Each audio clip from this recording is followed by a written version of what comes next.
말씀 보시겠습니다. 오늘 우리에게 주신 하나님의 말씀 시편 8편 1절에서 9절까지 말씀입니다. 주보에는 8절로 나와 있는데 우리 9절까지 보시겠습니다. 구약 성경 808페이지에 있는 시편 8편 1절에서 9절까지 말씀. 우리 말씀을 교독하겠습니다. 하나님의 말씀을 교독할 때 살아계신 하나님의 음성을 들으시기 바랍니다. 여호와 우리 주여, 주의 이름이 온 땅에 어찌 그리 아름다운지요. 주의 영광이 하늘을 덮었나이다. 주의 대적으로 말미암아 어린 아이들과 젖먹이들의 입으로 권능을 세우시며 이는 원수들과 보복자들을 잠잠하게 하려 하심이니이다.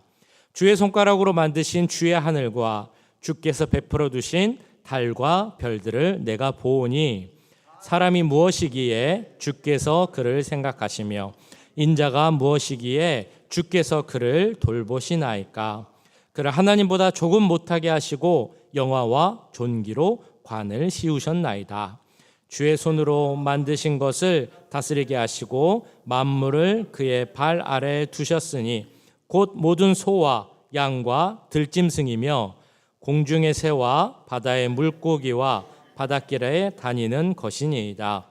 여호와 우리 주여, 주의 이름이 온 땅에 어찌 그리 아름다운지요. 아멘. 제가 좋아하는 그 영화 중에 쇼생크 탈출이라는 영화가 있습니다. 제가 좋아하는 영화 중에 하나, 쇼생크 탈출이라는 영화입니다. 많이 보셨을 것이라고 생각이 됩니다. 저기 나오는 그 주인공이 이름이 앤디 듀프레인이라는 그 이름으로 나오는데요. 저 사람이 억울하게 그 죄를 짓지도 않았는데 억울하게 누명을 쓰고 그 감옥에 가게 됩니다. 어쨌든 감옥 생활을 해야 되니까 하나둘씩 적응해 나가면서 이 사람이 감옥에서 자기가 할 수 있는 일이 무엇일까 이렇게 생각을 해봅니다. 그러면서 한 가지 소망을 갖게 됐는데 그게 뭐였냐면 도서관을 만드는 것, 그 감옥 안에 도서관 만드는 게 이 사람의 꿈이 됩니다. 차근차근 진행을 하는데 어려움도 있고 또 시련도 있었습니다. 그런데 정말 오랜 시간 노력을 해가지고 결국에는 도서관을 만듭니다. 책이 없으니까 여러 군데에서 도네이션을 받습니다. 그런데 책을 도네이션 받는 중에 또 무엇을 도네이션 받냐면 LP, 검정색 그 옛날에 들었던 LP판 있죠. LP판을 받고 그 LP를 플레이할 수 있는 LP 플레이어를 또 받습니다. 어떤 음반이 있나 이 사람이 이렇게 다 보니까 그 중에 클래식 음반이 있었습니다. 모차르트의 피가로의 결혼이라는 그 음반을 보게 됩니다. 아마도 이 앤디라는 사람이 그 음악을 좋아했던 것 같습니다. 그걸 보고 너무 감격해서 당장 그거를 틀어서 그 음악을 듣습니다. 그리고 혼자 듣는 게 아깝다라고 생각을 했는지 교도소 전체에 그 음악을 틀어주게 됩니다. 교도소에서 난리가 났습니다. 죄수들은 아니 이 갑자기 무슨 음악이야 하면서 처음에는 막 그렇게 의아해하다가 계속해서 들려오는 아름다운 음악 소리를 들으면서 그 음악 소리에 빠져들게 됩니다. 죄수들은 더 난리가 났습니다. 허락하지 않은 그런 방송이 나가니까 빨리 저 음악을 꺼야겠다라고 막 달려가는데 앤디가 문을 잠그고 열어주지 않습니다. 그래서 한 몇 분? 한 4, 5분 정도 되는 것 같아요. 4, 5분 정도 시간 동안 그 음악이 온전히 흘러나가게 됩니다. 짧은 시간이었지만 그 많은 죄수들은 사실 거기 나오는 가사가 어떤 가사인지도 그 내용도 잘 몰랐지만 그 음악을 듣는 것만으로도 자유를 느꼈다라고 나오고 있습니다. 그리고 허락받지 않고 무단으로 음악을 튼 앤디는 그 일로 인해서 2주 동안 독방에 갇히게 됩니다. 앤디의 입장에서 생각을 해보면 내가 허락받지 않고 이 음악을 틀면 내가 벌 받을 것이다, 독방에 갈 것이다 라는 것을 분명 알고 있었을 텐데 그는 왜 그런 독방의 어려움을 무릅쓰고 이 음악을 틀려고 했을까요? 며칠을 독방 가는 것보다 단 몇 분이라도 이 음악을 듣는 것이 더 가치 있다라고 생각했기 때문이었겠죠. 음악을 듣고 인간다워지는 그 경험을 하고 싶었기 때문일 것이었습니다. 이를 통해 정말 그 잠깐이라도 내가 자유를 느낄 수 있고 그를 통해 내가 인간됨을, 인간의 가치를 경험할 수 있다면 그 몇 분이라 할지라도 그것이 2주 동안 독방 가는 것보다 더 의미 있다라고 생각을 했기 때문에 아마 그는 그것을 그렇게 결정했을 것입니다. 우리가 잘 아는 그 독일의 그 수용소가 있습니다. 아우슈비츠 수용소. 거기서 살아남은 사람들이 이제 있는데 그 중에 빅터 프랭클린이라는 의사분이 있습니다. 이분이 쓴 책 중에 죽음의 수용소에서라는 그 책이 한동안 유명했던 그런 적이 있었습니다. 이 책이 유명했던 이유는 이 내용 중에 인간의 죽음에 대한 새로운 관점을 줄 수 있는 그런 내용이 있었기 때문입니다. 우리가 보통 인간의 죽음 생각하면 여러 가지 우리 주위의 환경, 신체적인 조건 이런 것 때문에 우리가 죽게 된다라고 생각을 하는데 이 책에서는 전혀 다른 관점을 제시하고 있기 때문입니다. 이 빅터 프랭클린이라는 분이 그 수용소에 딱 갇히게 되니까 그 곳에 있던 한 동료가 와서 이런 조언을 해주더라는 겁니다. 당신 가능하면 매일 수염을 깎도록 하세요. 혹시 씻을 물이 없어서 수염을 못 깎을 상황이라면 먹을 물을 아껴서라도 수염을 깎으세요. 혹시 수염을 깎기 위해서 당신이 먹어야 하는 빵을 그 대가로 줘야 한다 할지라도 그거를 통해서더라도 수염을 꼭 깎으세요라고 이렇게 강조를 하더라는 겁니다. 처음에 빅터 프랭클린은 참 이상했습니다. 아니 여기서 수염 깎는 게 뭐가 그렇게 중요하다고 이 사람은 나한테 와서 수염을 깎으라고 그렇게 강조를 할까? 근데 알고 봤더니 이 수용소에서는 이런 분위기를 만들어 간다는 겁니다. 어떤 거냐면 그 죄수들, 거기 갇힌 사람들이 스스로를 돼지처럼, 짐승처럼, 그러니까 좀 인간이 아닌 비천한 존재로 느끼게끔 그런 분위기를 만들어 간다는 겁니다. 왜냐하면 그래야 죄수들이 스스로를 돼지 혹은 짐승과 같은 존재로 그렇게 느껴야만 간수 입장에서는 이 죄수들을 다루고 또는 죽이는 것도 조금 더 용이하다라고 생각을 하기 때문이라는 겁니다. 그래서 그들은 이렇게 합니다. 세수할 물을 주지 않습니다. 그러니까 세수도 못하고 씻지 못하고 수염도 못 깎게 되겠죠. 화장실 갈 시간도 주지 않습니다. 그러니까 그들이 묵는 그 숙소에서 변을 봐야 됩니다. 그러니까 그들이 한 그 용변과 함께 살아가게 됩니다. 그러니까 스스로를 내가 가치 있는 인간이다라고 생각하기보다는 나는 어쩌면 의미 없는 저런 돼지와 같은 짐승일지도 몰라라는 생각을 하게 된다는 겁니다. 그런 모습을 보면서 빅터 프랭클린은 오히려 더 이렇게 다짐했다고 합니다.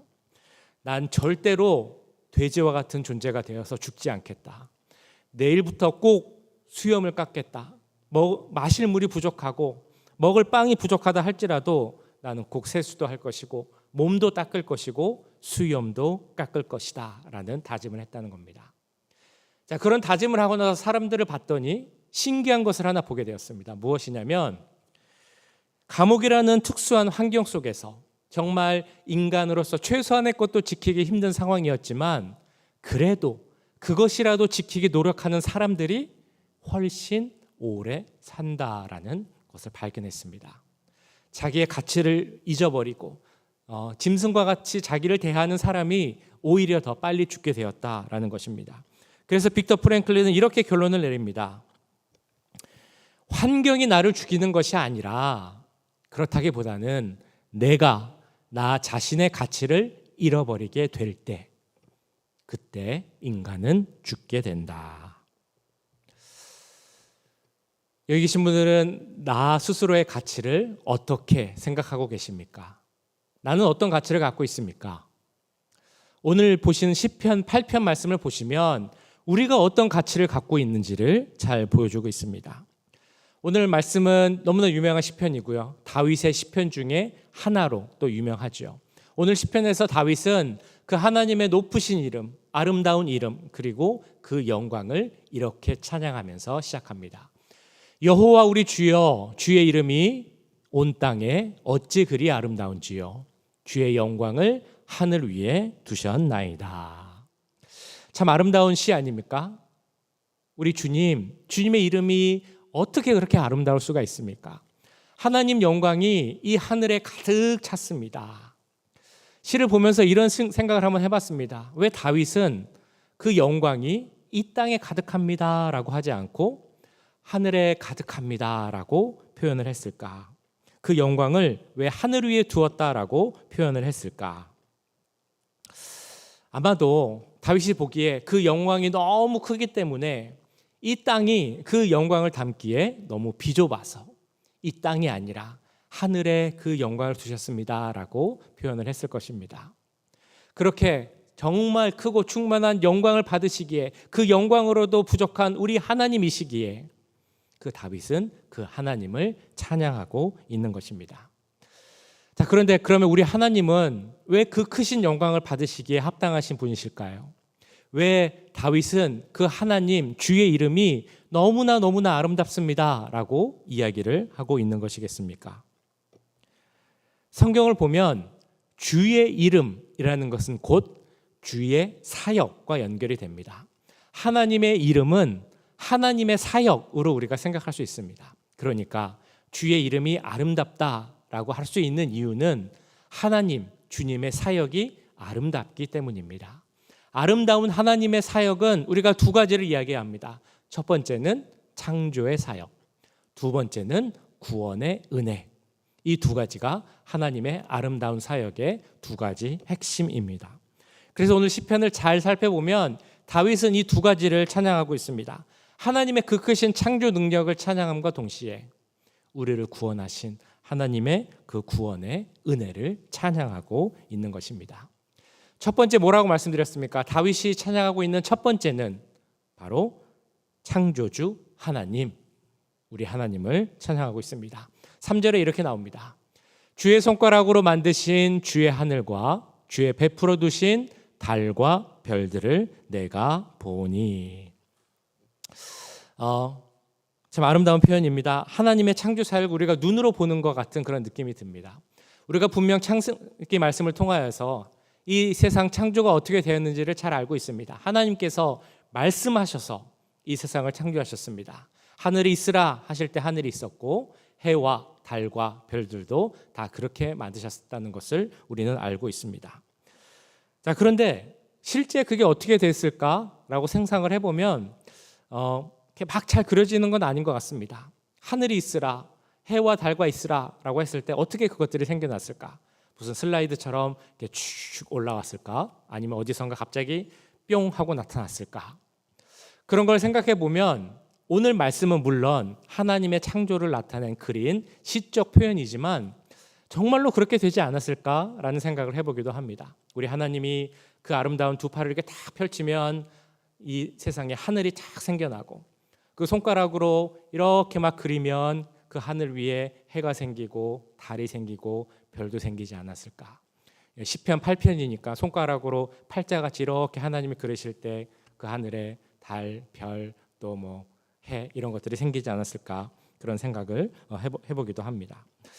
시편 8편은 다윗이 지었다라고 말씀드렸죠. 다윗의 그 어렸을 때 여러 가지 경험이 나중에 시편을 쓸 때 많은 도움이 되었던 것 같습니다. 지난번에도 그 다윗의 목동의 경험이 그 시편에 반영되었다라고 말씀드렸는데 오늘도 그런 것 같습니다. 다윗이 목자로서 양들을 치면서 그 밤의 광야에서 그 양들을 돌보며 바라보았던 그 밤하늘, 너무나 아름답고 별이 빛나고 그런 아름다운 밤하늘을 보았던 그 기억이 오늘 이 시편 8편에 그대로 드러나고 있다는 것입니다. 여기 계신 분들도 밤하늘을 보면서 감성이 풍부해 보신 적 있으십니까? 아, 참 아름답다. 저 별을 보면서 저 별은 나의 별, 저 별은 너의 별, 막 이런 노래를 부르시면서 연인과 함께 밤하늘을 보신 적이 있으십니까? 아니면 이 미국 땅에 있으면 우리가 그런 경험 다 해보셨을 거라고 생각이 됩니다. 너무 좋은 자연이 많이 있죠. 어디 뭐 조슈아 트리나 아니면 데스밸리나 그랜드 캐년, 요세미티 이런 데 가서 그 아름다운 자연, 파란 하늘, 넓은 자연을 보고 또 밤하늘을 수놓은 그 많은 별들을 밤에 보면서 이런 생각들을 하셨을 것입니다. 너무 아름답다. 정말 아름답다. 저 하늘이, 그리고 저 하늘에 있는 별들이 하나님께서 손으로 만드신 그 별과 달이구나. 그렇게 생각을 해보셨을 것이라고 생각이 됩니다. 요새 그 핸드폰, 스마트폰을 보면 별자리 앱이라는 게 있습니다. 혹시 알고 계신지 모르겠는데요. 그 핸드폰으로 밤하늘을 이렇게 사진 찍듯이 딱 보이면 그 별을 잡아서 우리가 말하는 별자리를 이렇게 그려주고, 그리고 이게 무슨 별자리다라는 것을 보여주기까지 하는 그런 앱도 있다고 합니다. 자, 그런 아름다운 별을 보고 그런 밤하늘을 보면서 우리는 이 세상이, 이 아름다운 창조물이 하나님의 창조물이구나라는 것을 알 수 있어야 합니다. 동시에 그런 감탄으로 끝나는 것이 아니라 이 온 세상을 창조하신 하나님께 다윗이 그렇게 했던 것처럼 우리도 찬양을 드려야 한다는 것입니다. 자, 그런데 다윗의 찬양을 보면 먼저는 창조주 하나님을 찬양하지만 이어서는 그 창조주 하나님께서 베푸신, 우리들을 가치 있게 만드신 그 구원의 사역을 찬양하고 있습니다. 자, 우리가 어떤 존재인가? 사실 우리는 매우 작고 미미한 존재이다라는 것을 설명하기 위해서, 특별히 이 우주, 광활한 자연, 우주와 비교해 봤을 때 우리가 정말 작고 미천한 존재이다라는 것을 설명하기 위해서 우리는 이런 방법을 많이 사용합니다. 우리가 있는 이 지구가 속한 게 태양계입니다. 태양계가 속한 것이 또 이 은하계라고 하죠. 우리 태양계가 속한 은하계의 중심까지 가는데 걸리는 시간이 25,000광년이라고 합니다. 1광년은 빛이 1년 동안 가는 그런 거리입니다. 우리가 상상할 수 없는 정말 먼 거리죠. 그런데 그런 거리를 25,000년 가야 될 정도로 멀리 있는 게 우리가 속해 있는 은하계의 중심입니다. 그러니까 은하계는 엄청 크죠. 그 은하계에는 별이 한 10억 개의 별이 있다고 합니다. 한 은하계에 있는 별이 10억 개입니다. 그런데 우주 전체에는 이런 은하가 수천억 개가 있다고 합니다. 그러니까 정리해 보면 우리는 어떤 존재냐면, 우리가 있는 곳은 어떤 곳이냐면 수천억 개의 은하, 사실 확 와닿지는 않습니다만 엄청 많은 거죠. 수천억 개의 은하 중에 한 은하가 있습니다. 그 은하에 10억 개의 별이 있는데 그 별 중에 하나가 지구입니다. 그 지구의 여러 나라 중에 그 미국에 있는 정말 수만 개의 도시 중에 한 도시, 거기서 매일매일 살아가고 있는 게 바로 나와 여러분이라는 그런 존재라는 것입니다. 그냥 크기로만 따져보면 우리의 존재는 정말 작은 점 하나 혹은 먼지 하나로도 비교할 수 없을 정도로 작은 존재일지도 모르겠습니다. 이처럼 무한하고 크고 광활한 세상 속에 있는 나를 바라보면 우리도 다윗과 같은 이런 고백을 할 수밖에 없게 됩니다. 사람이 무엇이기에 주께서 그를 생각하시며 인자가 무엇이기에 주께서 그를 돌보시나이까. 이런 말 아니겠습니까? 우리는 정말 먼지와 같은 작은 존재인데, 유한하고 하찮은 존재인데 하나님은 왜 우리를 생각해 주시고 우리를 돌보아 주십니까? 이런 다윗의 그런 고백이 너무 당연한 것으로 보입니다. 자, 그런데 그 이어지는 말씀을 보면 더 놀라운 하나님의 은혜를 말하는 다윗의 그 표현을 보게 됩니다. 그것은 바로 정말 그렇게 연약하고 작은 우리들을 하나님은 귀하게 여기셨는데 정말 귀하게 여기셨다라는 것입니다. 5절 말씀에서 이렇게 나옵니다. 그를 하나님보다 조금 못하게 하시고 영화와 존귀로 관을 씌우셨나이다. 우리를 하나님과 비교하고 있는 것입니다. 하나님보다 조금 못하다. 자, 그런데 재밌는 것은 이 성경 구절, 예전 번역인 개역 한글을 보면 이렇게 나와 있습니다. 저를 천사보다 조금 못하게 했다. 그런데 이 단어는, 원어 단어는 엘로힘이라는 단어입니다. 엘로힘, 많이 들어보셨죠? 하나님을 의미하는 단어입니다. 그러니까 원어에서는 하나님보다 조금 못하게 했다라고 그렇게 나와 있는데도 그것을 번역하는 과정에서 하나님 아닌 천사라는 표현을 사용했다는 것입니다. 그 이유는요, 우리를 생각했을 때 우리가 어떻게 하나님과 비교되어서 하나님보다 조금 못하다라는 표현을 할 수 있느냐, 그런 생각을 했기 때문입니다. 감히 인간을 어떻게 하나님께 비교해, 이런 생각을 했기 때문에 하나님이라는 표현을 쓰지 않고 천사라는 표현을 썼던 것입니다. 그런데 이제는 우리는 원어에 맞는 그 단어를 사용합니다. 왜냐하면 이 단어를 통해서 나타내고자 하는 하나님의 그 크신 사랑과 뜻이 있기 때문입니다. 하나님께서 정말 작고 연약하고 아무것도 아닌 우리들을 사랑하셔서 영화와 존귀로 관을 씌우시고, 그래서 물론 하나님보다 못하지만 하나님과 비교할 수 있는, 하나님보다 조금 부족한 그런 존재로 만드셨다. 이것이 바로 다윗이 찬양하고 있는 하나님의 그 모습이라는 것입니다. 우리가 어떻게 감히 하나님과 비교될 수 있겠습니까? 우리가 어떻게 하나님 앞에 설 수 있겠습니까? 누구 때문에 그것이 가능하다는 것입니까? 바로 예수 그리스도로 인하여서, 예수님이 계시기 때문에, 그 예수님께서 우리의 모든 죄를 이기시고 그 예수님의 의의를 우리가 입었기 때문에 우리는 주 앞에 하나님과 비교되는 자로서 설 수 있게 된 것입니다. 이에 대해서 오늘 2절 말씀에서 이렇게 말씀합니다. 주의 대적으로 말미암아 어린 아이들과 젖먹이들의 입으로 권능을 세우시며 이는 원수들과 보복자들을 잠잠하게 하려 하심이니라. 오늘 읽으신 시편 8편이 신약 성경을 가보면 2번 인용됩니다. 그 중에 한 번이 언제냐면 예수님께서 예루살렘에 들어가실 때, 입성하실 때 그 장면에서 인용이 됩니다. 예수님이 입성하시자 예루살렘 사람들이 어떻게 했습니까? 많은 사람들이 모여서 그 나뭇가지를 흔들면서 외쳤습니다. 호산나 호산나 다윗의 자손이여 호산나, 이렇게 외쳤습니다. 그런데 그 소리를 들은 대제사장, 서기관, 이런 종교 지도자들이 막 화를 내면서 분노하면서 얘기했습니다. 당신이 무엇인데 다윗의 자손이라는 얘기를 듣고 호산나는 이야기를 듣습니까? 이렇게 얘기를 하자 그 사람들에게 예수님께서 지금 읽으신 시편 8편 2절 말씀을 인용하면서 이렇게 말씀을 하시는 겁니다. 너희들이 나를 찬양하지 않아도 저 어린 아이들이, 그리고 젖먹이들이 나를 찬양할 것이다. 무엇을 찬양하느냐 하면 하나님의 약속을 성취하실 그리스도 예수님을 찬양하고, 죄와 사망, 오늘 말씀에서 원수들과 보복자들이라고 나온 그들을 잠잠하게 하실 나 예수를 찬양할 것이다 라고 말씀하고 있는 것입니다. 그래서 이 내용을 종합해서 또 다른 인용 구절이 나오는 히브리서 2장에서는 이렇게 말씀하고 있습니다.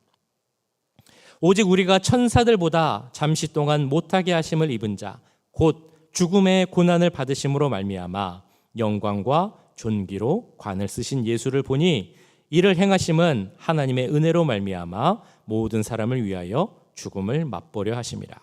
그러므로 만물이 그를 위하고 또한 그로 말미암은 이가 많은 아들들을 이끌어 영광에 들어가게 하시는 일에 그들의 구원의 창시자를 고난을 통하여 온전하게 하심이 합당하도다.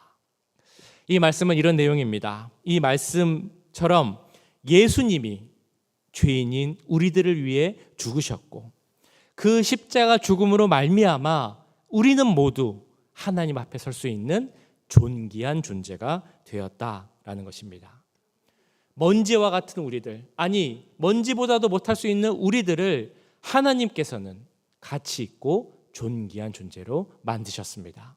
그렇기에 우리가 그 하나님, 그 구원 사역을 이루신 하나님을 찬양해야 하는 것이 마땅한 이유입니다. 우리는 스스로 그렇게 생각하십니까? 나는 정말 존귀한 존재이다. 나는 정말 가치 있는 존재이다. 그렇게 생각하십니까? 네. 아멘 하셔야죠. 우리는 모두가 가치 있고 존귀한 존재입니다. 왜냐하면 우리 한 분 한 분을 위하여서 예수님께서 그 목숨을 내어주시고 십자가에서 죽으셨기 때문입니다. 이것을 아는 것이 너무나 중요합니다. 제가 예전 성경 공부 시간에도 한번 말씀드린 이야기인데요. 일본에 있었던 한 유명하고 정말 능력 있고 뛰어난 천문학자가 있었습니다. 그런데 이 천문학자가 어느 날 자살을 했습니다. 아니 그렇게 뛰어나고 유명하고 전도 유명한 천문학자가 왜 자살을 했을까라고 생각을 해봤더니 이 천문학자는 이 우주에 대해서 너무 잘 알고 있었던 것입니다. 이 우주가 얼마나 큰지, 얼마나 광활한지. 그 연구소에 가면 너무 좋은 천체 망원경이 있었습니다. 그 망원경을 통해서 매일 우주를 바라보며 연구했습니다. 그리고 나서 이 천문학자가 내린 결론이 무엇인가 하면 이 큰 세상, 광활한 우주에서 내가 얼마나 작은 존재인가, 내가 얼마나 보잘것없는 존재인가 라는 것을 알게 되었고, 그것을 참을 수가 없어서 이 천문학자는 스스로 목숨을 끊은 것입니다. 너무 똑똑하고 유명한 학자였지만, 그래서 그가 아는 것도 많았지만 몰랐던 것도 있었던 것입니다.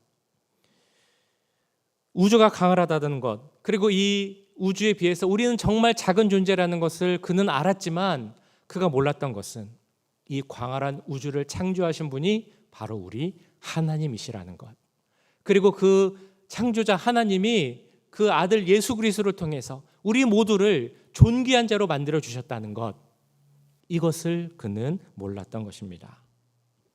우리 모두는 정말 가치 있고 존귀한 존재입니다. 왜 그렇습니까?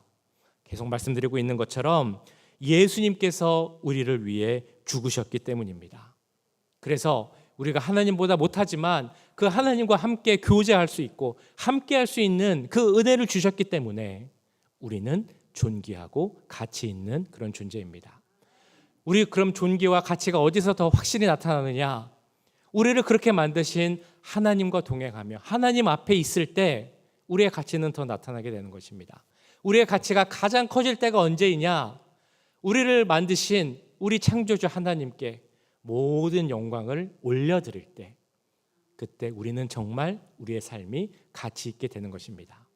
이는 너무나 당연한 것이 하나님께서 우리를 창조하신 이유가 바로 하나님께 영광을 돌리게 하기 위하여 우리를 창조하셨다라고 말씀하십니다.